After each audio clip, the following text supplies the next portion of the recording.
is Tariq Talk. Your host, Tariq Mendez, takes you on a journey with guests from all around the world. Broadcasting around the world. Around the world. This is Tariq Talk. All right, guys, today I have a very special guest here today. Atim, how are you today? I'm well, thank you. Thank you so much for being on the podcast. I'm so much looking forward to have this wonderful conversation with you. Do you want to start off by telling us a little bit about yourself? Oh, I am a Nigerian-born with an American mother who is both from Trinidad and Jamaica. Oh, wow. So I grew up in Nigeria, came here to go to school, went to school in architecture in New York and then also in London. Came back to New York and worked in architecture. Did a competition and started a magazine that landed me as an associate chair in product design at Parsons. Oh, wow.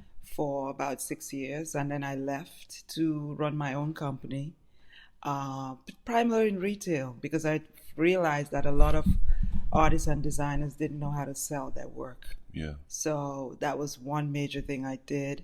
And then after that, I started to yearn for art in a different way. Mm-hmm. I grew up, my mother was a collector. Mm-hmm. So I grew up around art and I grew up around artists. Oh, wow. And I stayed away from them for a very long time because I found them, art is very difficult to sell in general. And artists go through a very difficult time. And I think until I was older, then I realized what skills I had and what I was meant to do based on growing up around it. Oh, wow. And that's such an amazing story. And how do you think being from such a multicultural background has helped you? I've lived in New York intentionally. I've also moved to Jersey City intentionally. Mm-hmm. Both are about who I am.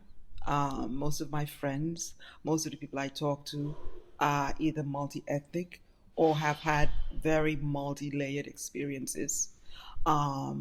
I think it helps you because you look at things differently. Mm-hmm. You're not looking from the center. Yeah. You're looking from the peripheries. Yes. And you're observing differently because your eyes are not, for lack of a better word, narrow. Mm-hmm. They're much more broader. And you deal with things very differently. Mm-hmm. Oh my gosh, that's beautiful. And then what made you go into architecture? I wanted to be an architect since I was 9. Mm-hmm. Oh, wow. I like the idea of building things from nothing. I like the idea of really looking at how people live, not necessarily from what most architects think about from the outside, but also from the inside. Oh, wow. So it's a little different from what architecture really looks at. Architecture really looks at form. Yeah. And I think what it misses is people.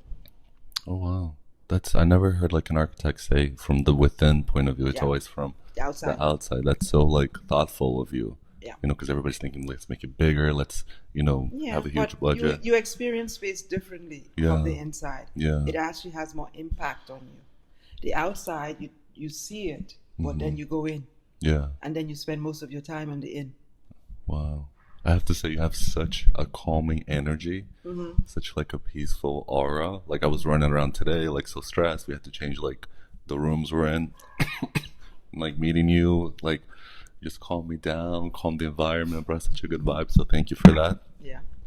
And can you tell us a little about the magazine too? I think that's so interesting because you seem very creative and very intelligent too. That you're able to manage such different tasks. I grew up, my father was a journalist. Oh, wow, okay. Right, and I grew up around newspapers and magazines. So it has never looked daunting to me because it's really about how you manage things, more or less, and also how you tell stories. I'm a child of a journalist, so storytelling somewhat comes naturally. My mother's also an educator. Oh, wow. So those combinations, I listen differently to things. I'm always curious about who people are and what the stories and what really has happened in people's lives. Oh wow. And like growing up with such like a interesting multicultural background, like you're like you today, are you able to like relax, or are you always just thinking like and being inspired by your surroundings? Because like, you know, having such talented professional parents and then being from like a multicultural background, are you able to like be in the moment, or are you always just like inspired and observing? I think sometimes I work mostly differently from most people. I kind of stay in the background intentionally because you hear things differently, you observe differently, and then you also communicate differently. I'm always searching for why things work the way they work and why we don't change things. Yeah. You know, there's a consistency of things remaining the same.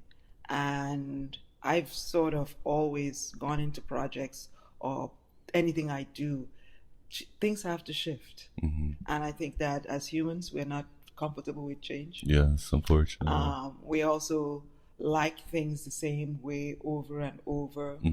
And I think that to a certain degree, coming from a different kind of world, where, you know, I grew up in Nigeria. Nigeria changed frequently. You know, I lived in London. London was very interesting to live in at a time when London was changing also. So all these places I've lived, whether it's Brooklyn, whether it's Jersey City, there's always this constant change. And I think that I find myself in the midst of it, really captured by it on one level, but also trying to make sure that I don't get caught up in it. Yeah. You know, it shifts in such dramatic ways. The Brooklyn that I lived in for 20 years is not the same. And the Jersey City that I've lived in for about 9 years isn't the same place. And I'm also not the same person. Yeah. You know, I think that we don't recognize that we change ourselves in the midst of things. Yeah. Well, that's beautiful. I can hear you talk all day. It's like so interesting. And then, are you like comfortable with like, I mean, you seem like to have such like an exciting life and point of view in the world. Are you like kind of like always thinking of the next project or next place you want to live, or are you able to like? I sort of am by nature, because of being trained as an architect, and also being raised by a parent who was focused on early childhood education. You have to plan. Yes. Okay. I think that I plan sometimes way ahead of most people. But that plan doesn't necessarily mean that everything happens. Yeah. So I'm always amazed that certain things happen exactly as I planned. Yeah. And then there are things that become happenstake. Wow. You know, because I think you need both. You need sort of the structure of a plan, and then you need the flexibility that something's going to change. Yeah. And you should always leave yourself a little open to stop doing something or to continue or to start something new. Or to adapt, Yeah. And what's your sign? Ooh. I'm Aquarius. Oh, you're Aquarius. Oh, wow. Okay. Yeah. I love Aquariuses. No, I was just thinking like a few people. At first I thought you were Scorpio because I'm a Scorpio too. We have like a lot of similarities. But do you have, I don't know if you're going to be able to answer this question, but do you have like a favorite place you lived so far? That's hard for me. I've traveled a lot. I've lived briefly in Ghana, lived in Nigeria most of my life, in some sense of my youth. I've lived in London. I've lived in Paris. I find that very hard to answer because there are, for me, vignettes of each of those cities that I love. Yeah. I'm a child who grew up in a small city, so coming to big cities have always been the most exciting things. Oh, wow, yeah. I like parts of Brazil. I like parts of India, parts of Korea. So I'm not one person that says there has to be a favorite because I think in different parts of my life, things have been fantastic here or here or here. So I don't like the one of, I like the many as the option. Oh, wow. Do you ever like find yourself, since you travel so much and live in so many different places, like throughout your day to day, do you ever have flashbacks of certain memories in different cities that you live, whether it's like wanting like a certain food from a place or going to a park that where you used to live? Like, do you ever have those type of moments? I do. I mean, I have, some reoccurring moments. I mean, every time September 11 comes up, I remember going to Egypt after the shooting of Torres. I remember going into a couple of cities where they bombed. So for my flashbacks, there are different kinds of memories.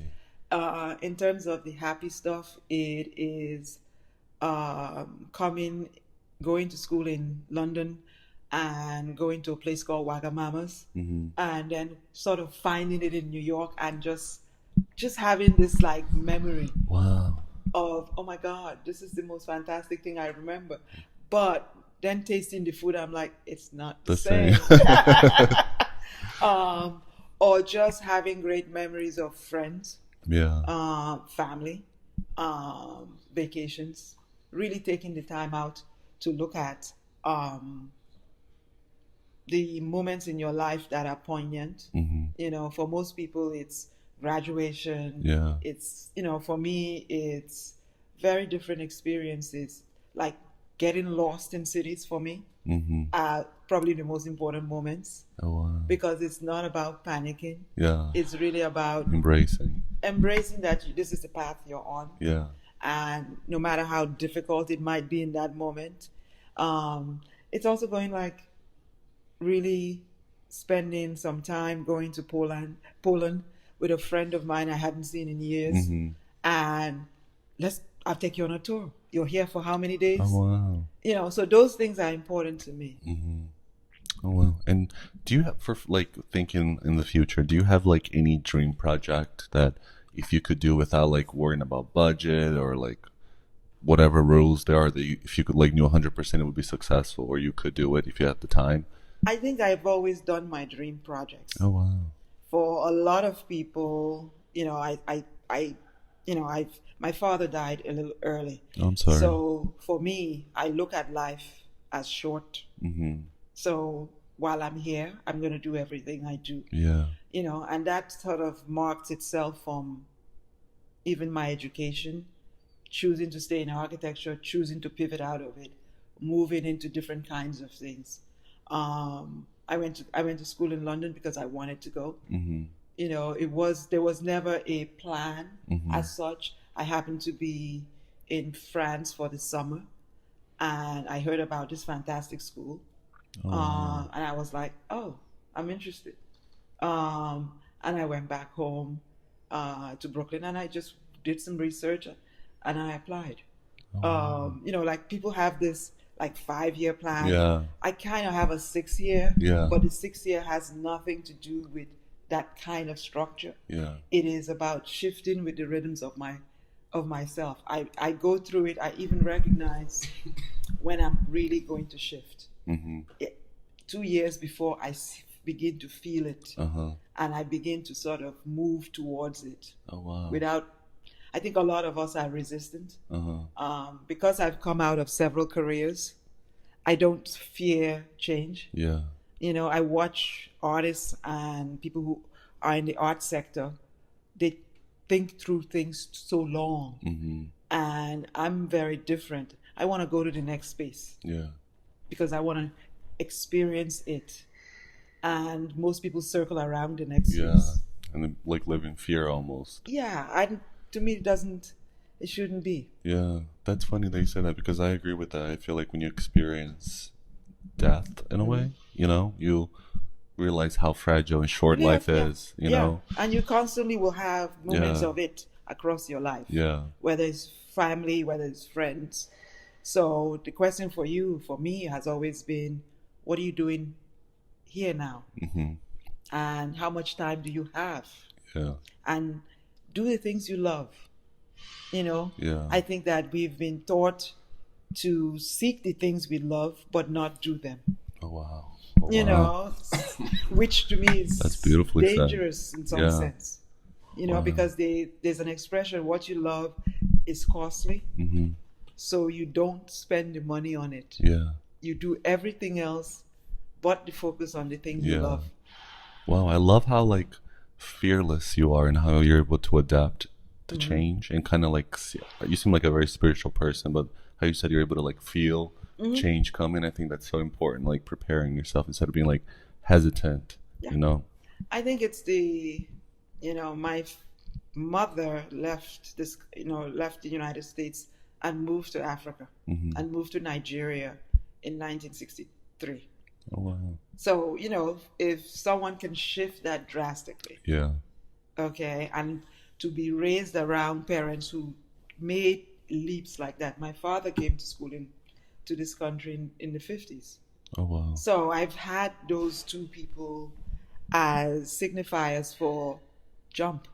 Oh wow. What are you waiting for? Yeah. You might as well do it now. You don't want to reflect backward and say you missed this opportunity. Yeah. Wow. I feel like if you're able to like go to a new country that you don't speak the language or you're not used to their customs and and adapt and survive, I feel like you literally can do anything. I've done that in several different times. So I don't You're an Olympian. Yeah. I mean, I think for me it's the curiosity of the world. I grew up around, I have 4 brothers, and for us the world was our oyster. Oh wow. So you went into it, you experienced it, you settle at some point when you stay in one place stationary. But I think that the joy of being alive is to experience all of it in some ways. That's beautiful. Do you ever have like an itch? Like if you're at a place for too long and you haven't traveled, do you start to like I do think like, okay, I need a trip, I need to like, I need something spontaneous? Yeah, I do. One of the things that I have learned, because I've lived in New York and lived here in Jersey City, when that itch becomes interestingly sort of hovering, I go to the sort of the image of a country that I would go to, and I would go to that neighborhood. I'll go find somebody in that country. And sort of the luck that I have is those people will walk into my life. Yeah. And I will say, well, okay, I'm interested in Turkey. What do I need to think about? Wow. And I will have long conversations. And it happens naturally in a sense. For whatever I'm curious about, sometimes I speak it out and I hear it and it happens. Oh, wow. So I think that we manifest what we want. Absolutely. Yeah, I love that. That's like, I do that with meditation too. Like I always call it like a download. It feels like that's so interesting that you like think of it and then you see like the country and then you go to the neighborhood. Did you ever have an experience where that happened to you, like where you like felt like the need and desire to travel and you thought of the image of the country and then you went there and you like saw something or met somebody that was kind of like a full circle moment to your thought before you traveled? I mean, I think for me, I remember spending time in France, and I remember thinking I had missed a Miles Davis concert. Oh, wow. And a group of us were in France, and I think that was one of his last concerts. Oh. And a group of us went to that concert, and I didn't go. And they got late, and I came back to the US saying, oof, I missed that again. Wow. And I remember saying to my friends who had left because they had gone to the concert, and I kept saying to myself, why didn't I go to this? Yeah. And then I came back to the US and Miles Davis had passed away that year. And I kept saying to myself, I missed that. I missed that. So I think for me, those are the moments when I say what I think, what I hope, what I do. I act.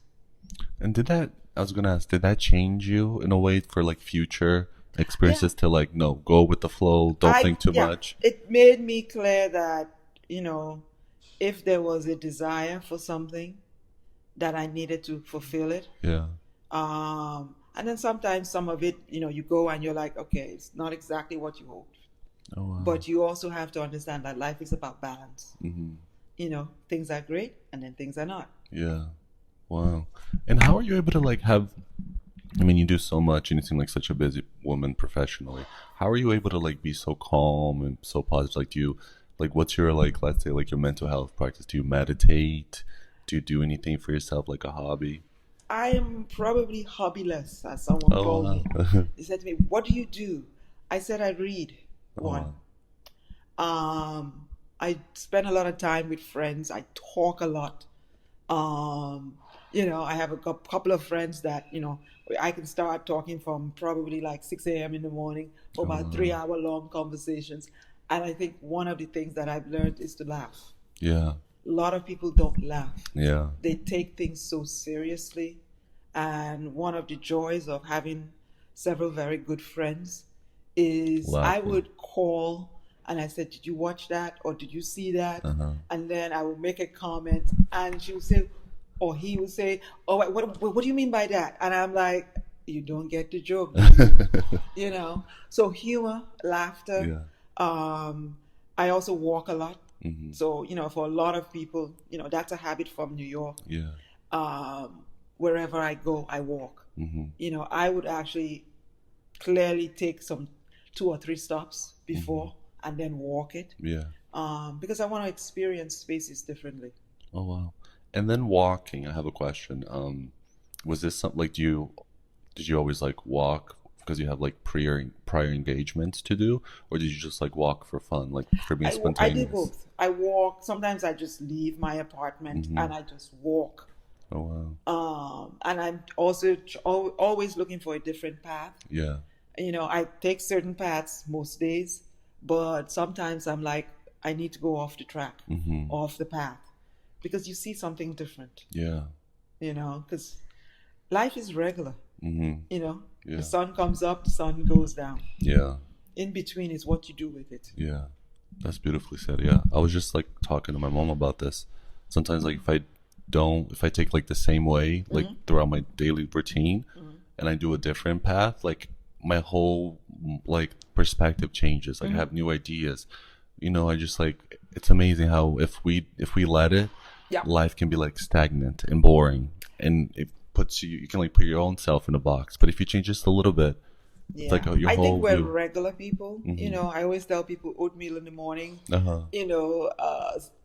Whatever you eat every morning, you keep eating the same thing, and it always begs the question: why are we doing that to ourselves? Absolutely. Is there something you could change? What is it? How do you change it in your life? Wow.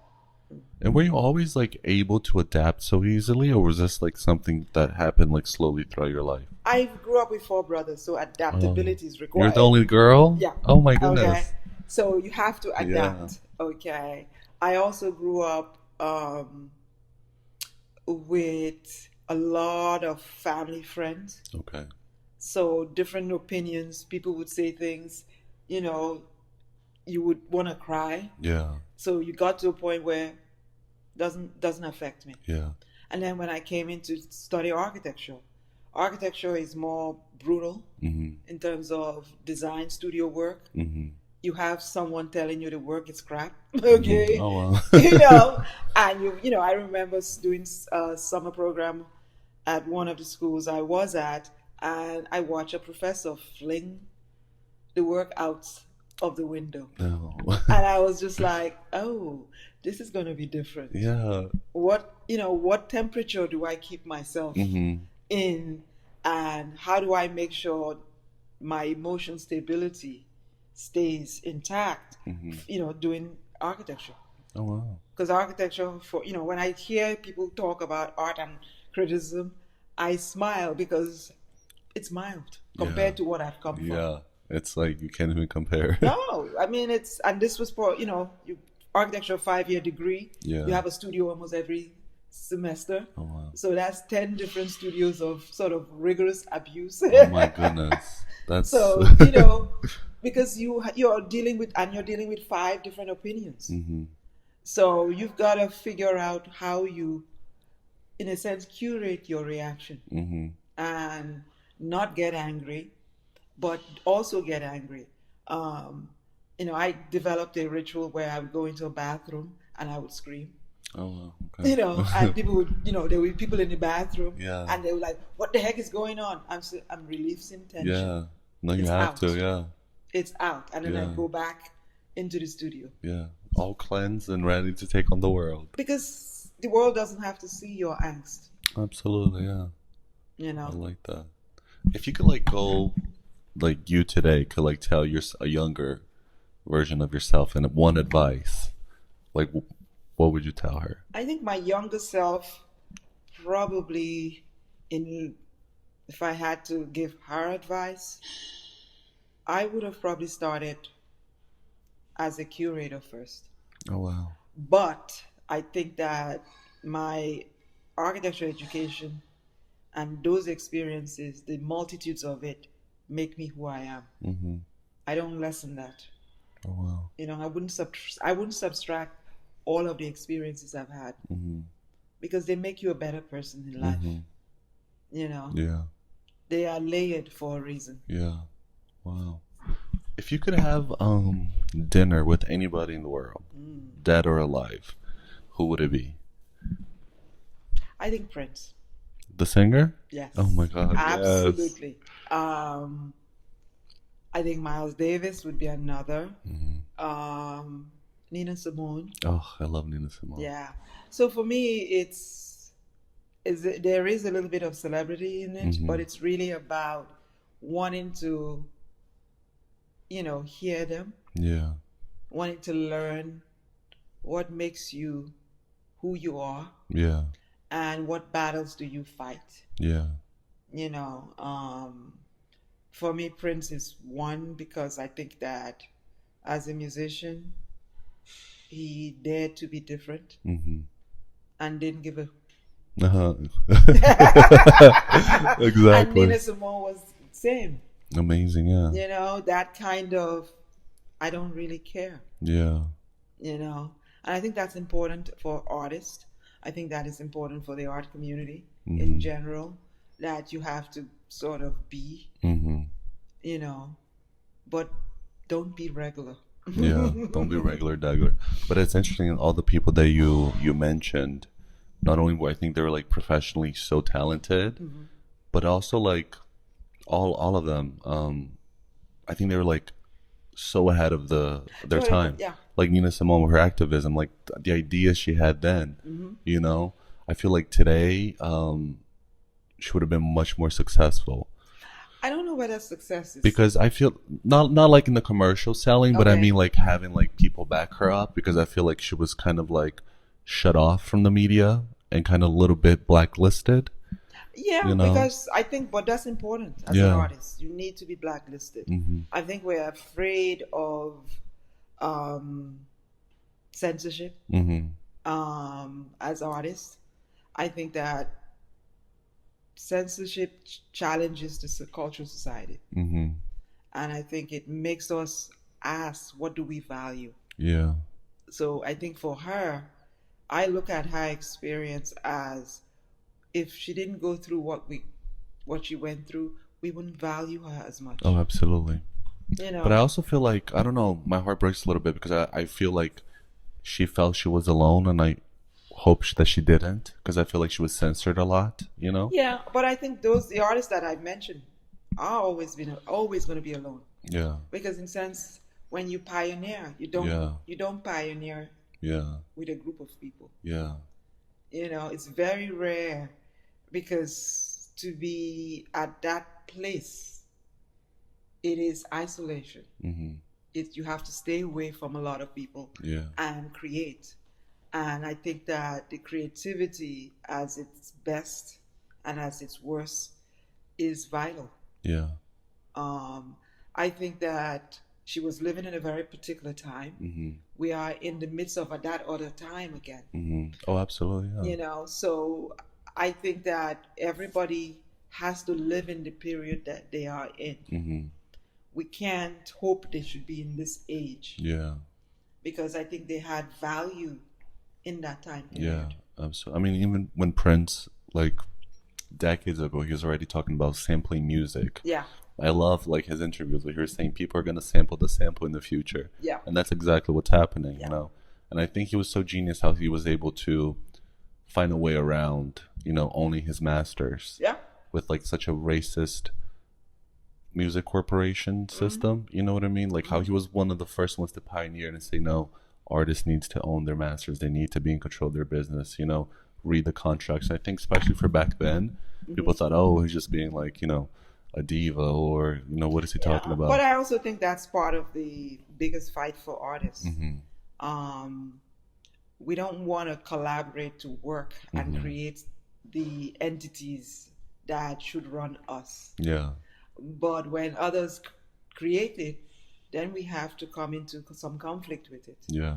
I think that the idea to change your name and your identity and to basically force a corporation to acknowledge that what they're doing is wrong is vital to society. Because I think that the business of art needs to be discussed in a different context for artists themselves. Yeah. That's beautifully said. Well, all right. So this year, you're in charge of the JCAST, the 36th annual JCAST. Can you tell us how that's been going on so far for you? I think JCAST is an interesting project, and I'm going to use that word because it's not a company. I think that the 36th year, you know, interestingly for me, is 6. So my life runs around 6 and numbers. I put together a team with 5 other women, so it's 6 of us. And the team is people who, for lack of a better word, are middle-aged women. Which, you know, when I say that to people, they look at me like strangely. It's not a negative. It's about people who have very clear experiences and understand themselves personally even more, and at a point in their lives where they want to do something poignant and different. So the team is a group of interesting women who somewhat work differently and individually and collectively. Each of them are similar to me in the sense that they are passionate about art and also passionate about artists. Less about institutions. So it was really putting together the team. The second part of it was to take a look at what had happened previously and really start to really look at putting together something that would really respect the work of artists, would really center it around artists, less about institutions, find a way to look at art broadly. So I think the last producer was very focused on visual art only as the center. I thought from even the proposal I put together, that was somewhat of a mistake, given that this is a city that has a variety of artists, and to take visual art as the only component, you neglect an audience around the other art. So for me, it was very important to bring back music, spoken word and poetry, dance, performance, and we added film this year. Yeah, that for me meant that in some ways you looked at the canvas of the arts here differently. Poetry sometimes gets cast away. We have a film community here, most of whom go to New York or Newark. It doesn't stay here. And I think the other arts programs kind of are neglected. So in some ways, this was a strategy to rebuild it as part of this process. The second aspect of it was to connect JCAST to business, to wellness, to technology, because these are the things that are in the city. And to do it like it was this special little art project felt unfair to it, that we needed to connect it to whatever else happens here. Because I think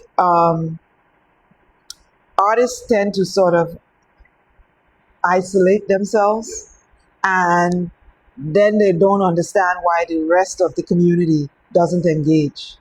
So this was a way to start to invite the rest of the community back to us, so that we were not this small little thing that happens. Because those were the comments I kept hearing. Oh, is that thing that happens with artists? And I was like, not a good thing. Let's invite other people to it.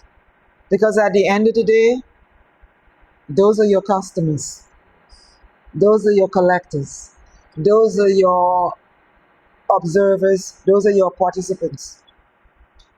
I love that you mentioned like how the six is so important in your life. Yeah. 36, 6 women. And I find it interesting that you have like such an amazing professional career, and like everything you've been through is like perfect for now, from like your curator program, like curator experience, being able to think from like an artist's point of view and then to help artists. I think that's very, very like genius to think outside of the box, like see from a different perspective, because I didn't think about that, because it's always been about art, mostly like painting, sculptures, maybe a little photography, but the fact that you're able to like bring such a wide audience, even like the film, that's very amazing. I think we forget that in some ways these are our colleagues. They live around us. They do the things we do. We actually use some of their work, when we tell stories. We put together small videos of ourselves, our work, and the idea that we separate from them, for me it's been trouble. I grew up around all of that. So to be told that this is the only part of the arts we should focus on, particularly given what the history was. It came from a group of artists who brought musicians into their spaces. So the idea that we will strip it down, for me, was problematic. Yeah. And do you want to share like any of the programs leading up that you're working on, and then that we can like all like go to see? We are going to start with a opening, and the opening is we got space donated by a very progressive realtor or real estate person who ironically did JCAST, who actually gave us space in 2016. So this time we're not in the front space, we're in the back of the same space. So for me, it's all about, how do you connect the past to the future? The opening will have several things. One is an exhibition. As always, JCAST always has a main exhibition. We will also have 2 awards that we're giving out for the first time. We're doing a JCAST Legend Awards, and we're doing one to Ruth Moore, who owns Moore's Lounge, who just passed. She was one of the jazz pioneers who basically, if you were a jazz musician in Jersey City, you probably played at the lounge. She just passed away recently. The second is a hip-hop photographer who is well known and is a Jersey City resident.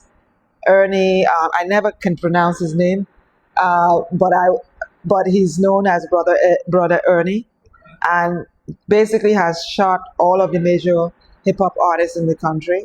He has a studio in Mana, right? Yeah. I don't know how to pronounce his. But I think that's important because it's really looking at the history of music from a jazz perspective, and then looking at somebody who's documenting, 50 years of hip-hop, and someone who lives here, and someone who has really fantastic photography, and he's an artist. So you give an award to someone who has housed artists and supported them, and then you give an honor to someone who is 78 years old and has lived in Jersey City and has worked in New York City and globally, really photographing a particular history. The second part of JCAST is we started to institute art talks to talk about collecting and the business of art. So there will be several workshops on Saturday. There will be a second exhibition at Batoon Center, and that exhibition is done by an emerging curator who's also looking at art in a different way. There will be similar scenarios. There's going to be tours again. There's the bike tour, there's the LGBTQ tour, and some community tours so that people can go and look at the art. So that's about it for JCAST. And then we'll have an amazing closing party at Magnum Opus in Bergen Lafayette area. So the tour has shifted a bit. It's more focused a little bit about Bergen Lafayette, Journal Square, the Heights, primarily because I think that art has shifted, and artists that have lived in those neighborhoods have been ignored. That's very interesting. And I mean, with so many projects and being able to think outside the box, how are you able to still be so put together and so sane? Because I can only think of the logistics and the planning. I think the logistics for me is easy as a former architect. And I say that because that's what we do. We project manage everything. I think that the second part of it was to put together a team, and also sort of let go and delegate. This is yours. This is yours. You work on these exhibitions. You work on, bringing together musicians, and then let's huddle to talk about what's missing and what we can do and what help you need. Oh wow! I'm very excited for the JCAST tour. And do you want to share? You said the closing party was. Yeah, the closing party is at Magnum Opus in Bergen Lafayette area. For everybody listening that want to keep track of all the cool events happening, what's the best way to see the invites? Is it a mail? We've got a bunch of things, and I say a bunch of things. We've put together an Eventbrite intentionally so that we can register people, and the registration is for us is a way to understand what events people are interested in. It's also a way because we're planning to do JCAST next year to begin to gather an audience. If you're interested, you can go to djcast.com, THEJCAST.com. You can also find us on Instagram, and Instagram is a little tricky. It's JC_Art Studio Tour. But if you look for JCAST, you will always find us. Yeah. Already thinking for next year, what you want to do as you're working within this year? Yeah, I mean, I think one of the things that we were very clear on was really first prioritizing what we needed to do, which was get artists to basically register their studios first and foremost. Then the second thing was to spend the time really looking for space for one of the exhibitions. There were several places that we almost had or didn't have. So for us structurally, the question is, do we do it in the space that we have currently? Do we also do 2 exhibitions next year? I think the primary thing for Jersey City is there's a lack of space for the kinds of exhibitions that we need to have here.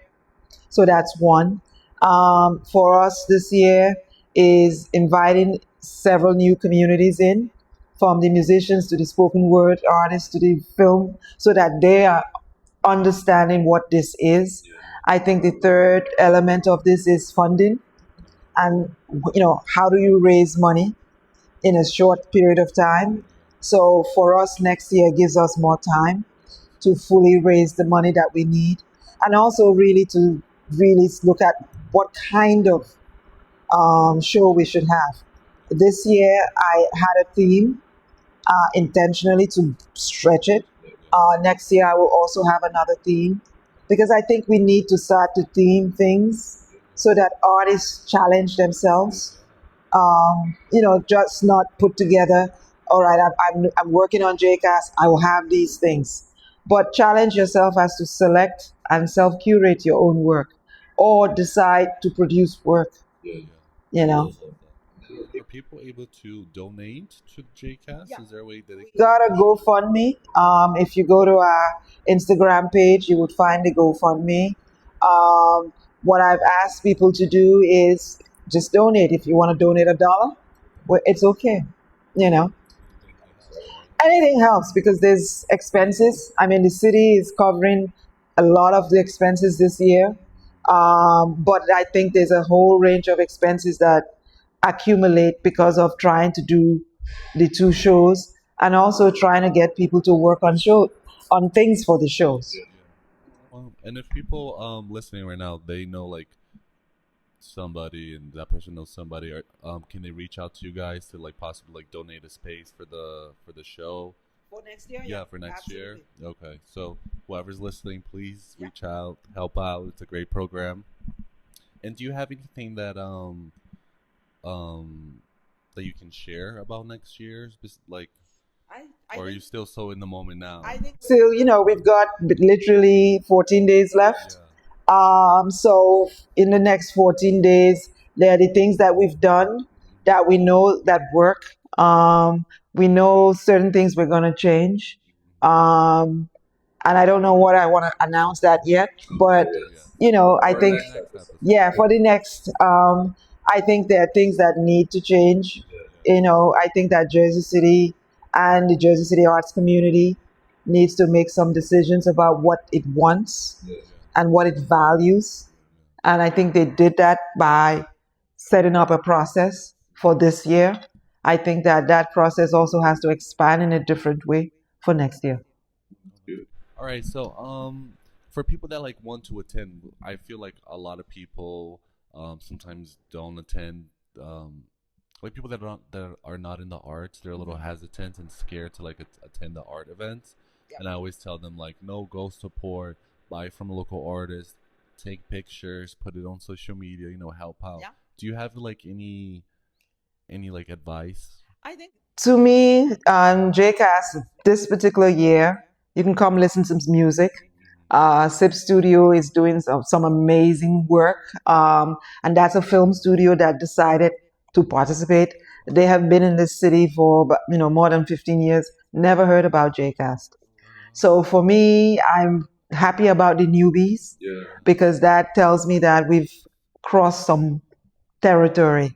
I think you need to come listen to music. You need to come listen to artists. You need to come listen to spoken word. VIP Lounge is doing a weekend with, there's an organizer who's doing a poetry and a whole music. And so there are new things for JCAST this year. I think that the beauty of it is you can actually go right now to the website. There is a JCAST map.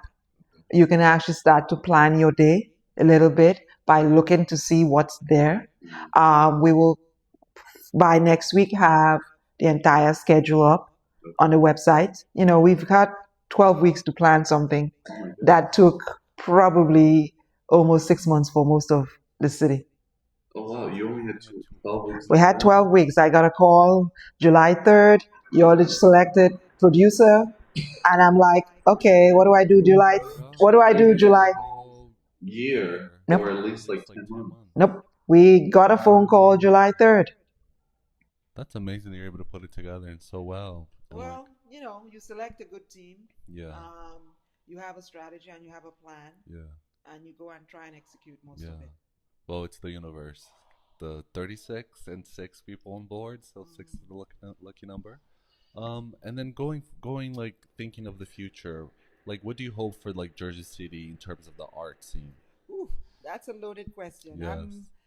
As somebody who came here based on what I saw from far and coming to JCAST, looking at JCAST before I moved here, 10 years later, I don't know why I'm here.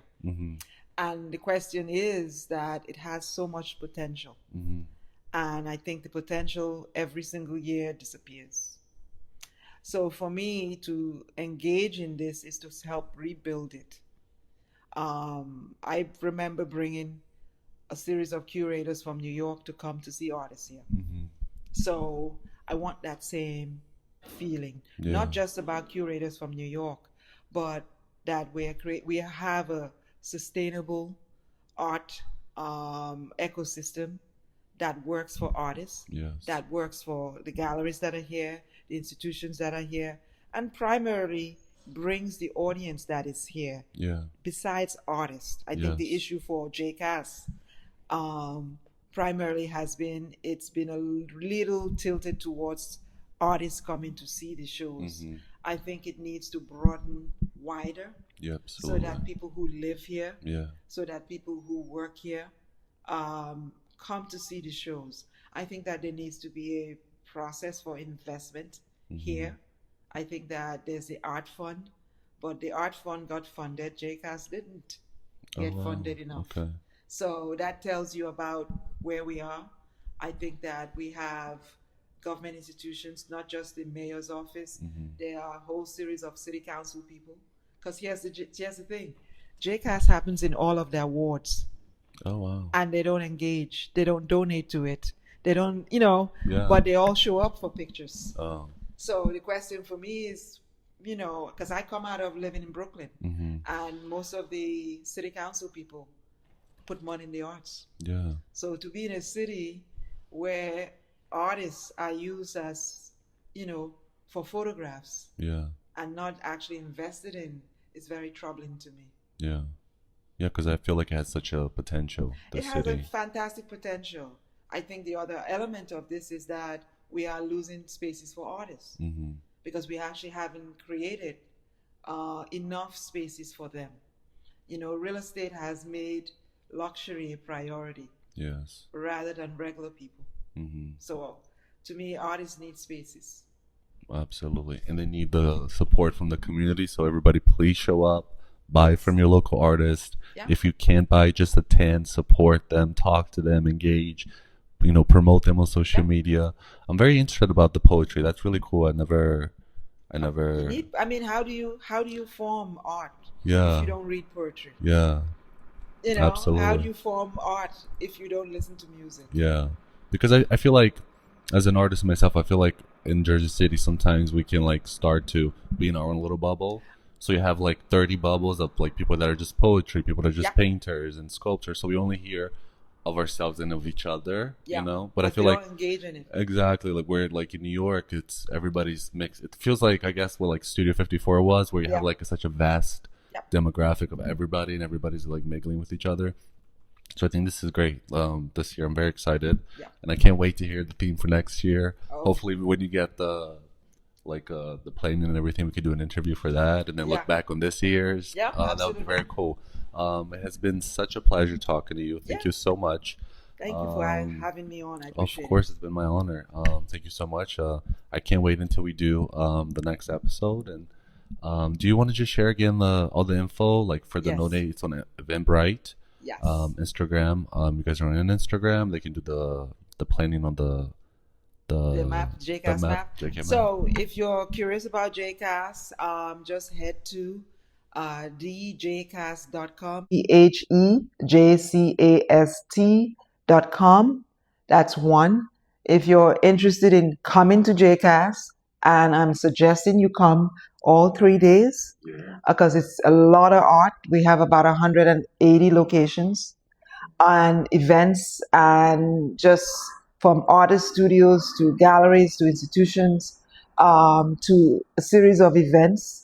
Head to Eventbrite. Just look for thejcast.com or look for Jersey City Art and Studio Tour. And then head to our website at djcast.com. Events will be listed there. Head to Instagram, and Instagram will be JC_Art Studio Tour. And you also can go to TikTok. It's DJ. We're still working on the TikTok version yet. Oh, I love TikTok. And do you want to share your personal Instagram so people like can follow you and see the behind the scenes? I'm very focused on JCAST. Okay. All right. Perfect. Very focused on JCAST. Okay. Yeah. I mean, 12 weeks. You probably don't have time to like breathe, I guess, right? I haven't looked at my TikTok or my Oh my Instagram God. or anything else. Well, I cannot wait. Thank you again for being on the show. I love speaking with you, and I can't wait for this year's JCAST. Absolutely. Thank you for listening to Tariq Talk. Follow Tariq Talk on all social media channels and check out the video interviews online.